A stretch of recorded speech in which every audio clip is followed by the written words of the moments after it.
আশা করি সবাই ভালো আছেন, সুস্থ আছেন। জাস্ট দুটি বিষয় আসলে ক্লিয়ার করবার জন্য আপনাদের উদ্দেশ্যে এই ভিডিওটি করা। প্রথমটি ফোন ভাঙা নিয়ে। আমি কখনোই বুঝতে পারি না আমি অন্য একজনের ফোন ভাঙলে সেটাতে আমার আসলে কি উপকার হবে কিংবা আমি কি বেনিফিট পাবো। আপনারা হয়তো ভালো অ্যান্সার দিতে পারবেন এটার। আর যার ফোন ভাঙা নিয়ে কথা হচ্ছে তার ফোনটি আমি কখনোই ইন্টেনশনালি ভাঙিনি। যেহেতু করোনাকালীন সময়ে আমার স্বাস্থ্যবিধি মেনে চলার চেষ্টা করছিলাম আমি সবসময় কীভাবে নিজেকে সেফ রেখে চলাফেরা করা যায় সেটাই চেষ্টা করছিলাম। যেহেতু অনেক মানুষ ছিল ওখানে এবং অনেক ভিড় ছিল, সবাই চেষ্টাও করছিল ছবি তুলতে এবং আমিও চেষ্টা করছিলাম কিভাবে আসলে তাদের কাছে না গিয়ে কিভাবে আমি আমার কাজগুলো সম্পন্ন করতে পারি ইমিগ্রেশনের।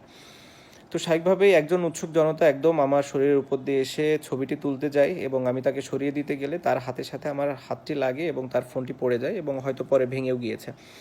তো তার ফোন ভাঙার জন্য আমি আন্তরিকভাবে দুঃখিত, কিন্তু আমার মনে হয় তারও সাবধানতা অবলম্বন করা উচিত ছিল। স্পেশালি এই করোনার সময় আমার মনে হয় সবারই এই সাবধানতাটা আসলে একটু অবলম্বন করা উচিত যতদিন এই করোনার এফেক্টটা থাকে। দ্বিতীয় যে ঘটনাটি অবশ্যই খুবই সেন্সিটিভ। আমি প্রথমেই বলতে চাই যে আমি নিজেকে একজন গর্বিত মুসলমান হিসাবে মনে করি এবং আমি সেটাই চেষ্টা করি পালন করার।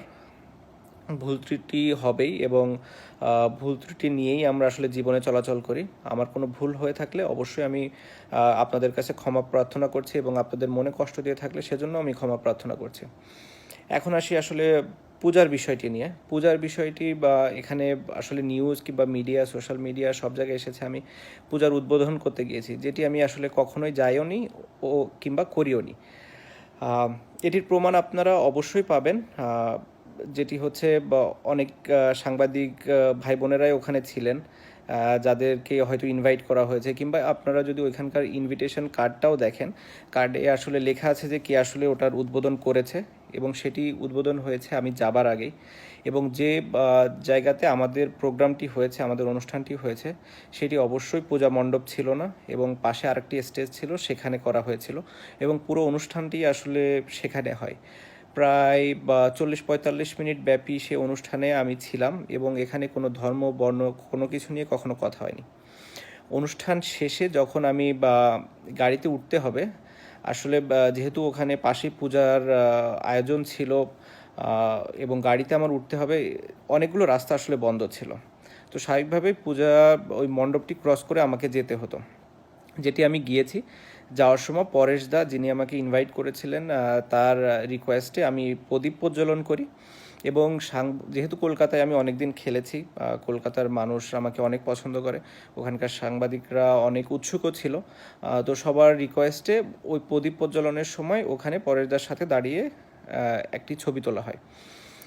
ছবি তুলে যখন যাওয়ার সময় আসলে সাংবাদিকদের সাথে আমার যারা নিরাপত্তা কর্মী ছিল তাদের একটু বাদবিতণ্ডাও হয়, একটু হাতাহাতিও হয়। সেই ঘটনার কারণে আসলে আমরা ওই দিক দিয়ে আর যেতে পারিনি, পরে আবার ব্যাক করে অন্য রাস্তা দিয়ে গিয়েছি।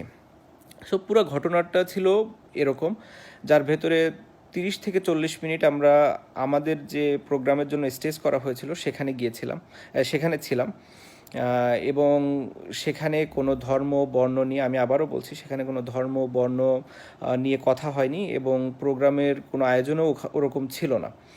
হ্যাঁ, যেটা হয়েছে যে 2 মিনিটের যে সময়টা আমি ওই পূজা মণ্ডপে ছিলাম সেটি নিয়ে সবাই বলেছে এবং তারা ধারণা করছে যে আমি পূজার উদ্বোধন করেছি, যেটি আমি কখনোই করিনি এবং একজন সচেতন মুসলমান হিসাবে আমি করব না। তারপরেও হয়তো ওখানে যাওয়াটাই আমার ঠিক হয়নি। সেটা যদি আপনারা মনে করে থাকেন, অবশ্যই আমি এর জন্য আন্তরিকভাবে দুঃখিত, ক্ষমাপ্রার্থী এবং আমি মনে করি যে আপনারা এটি ক্ষমাসুন্দর দৃষ্টিতে দেখবেন এবং ভবিষ্যতে আমি এরকম কোনো ঘটনা যেন আর পুনরাবৃত্তি না হয় সেটিও চেষ্টা করব। আমি তারপর আপনাদের ইনফরমেশনটা একটু ক্লিয়ার করবার জন্য আমি বলে দেই যে কে আসলে পূজার উদ্বোধক ছিলেন। এখানে আমার কাছে ইনভিটেশন কার্ডটাও আছে। উদ্বোধক ছিলেন হচ্ছে ফিরহাদ হাকিম, প্রশাসনিক প্রধান, কলকাতা পৌরসভা, মন্ত্রী, পশ্চিমবঙ্গ সরকার। তো আমি ওই প্রোগ্রামে যাবার আগেই তিনি আসলে পূজার উদ্বোধন করে গিয়েছেন। তারপরে আমি গিয়েছি, আমার প্রোগ্রাম অ্যাটেন্ড করেছি। পরেশদার রিকোয়েস্টে ওই 1 মিনিটে আমি প্রদীপটি প্রজ্বলন করেছি এবং সাংবাদিকদের রিকোয়েস্টে ওনার সাথে দাঁড়িয়ে আমি ছবিটি তুলেছি। হ্যাঁ, অবশ্যই আপনারা ব্যাকগ্রাউন্ডটা নিয়েই আসলে বেশি হয়তো উত্তেজনা বোধ করছেন কিংবা মনে করছেন যে আসলে ঘটনাটি ওটাই হয়েছে। আসলে একটি ছবি দেখে আসলে পুরো ঘটনাটাই আপনি কখনোই অনুমান করতে পারবেন না বলে আমার মনে হয়। তারপরেও আমি আবারও বলছি যে আমরা আসলে আহ, কখনোই আমার কোনো ইন্টেনশন ছিল না যে কোনো মানে আমার ধর্মকে ছোট করে অন্য ধর্মকে বড় করব কিংবা অন্য কোনো কোনো কোনো ইস্যুই ছিল না। আমার মনে হয় ইসলাম একটি শান্তির ধর্ম। আমার যদিও জ্ঞান খুবই কম, আমি চেষ্টা করছি এবং ভবিষ্যতে আরও চেষ্টা করব যত ইসলাম সম্পর্কে জ্ঞান নেওয়া যায় এবং ইসলামের নিয়ম অনুযায়ী যেন আমি চলতে পারি, সেটি আমি চেষ্টাও করি। হ্যাঁ, সবসময় হয়তো আমি করতে পারিনি, কিংবা করা হয়ও না, বাট আমার এরকম কোনো ইন্টেনশন নাই যে আমি ভবিষ্যতে এটা করতে পারবো না। আমার অবশ্যই ইন্টেনশন আছে। আমি শুধু একটি কথাই বলবো যে এমন কিছু যেন আমরা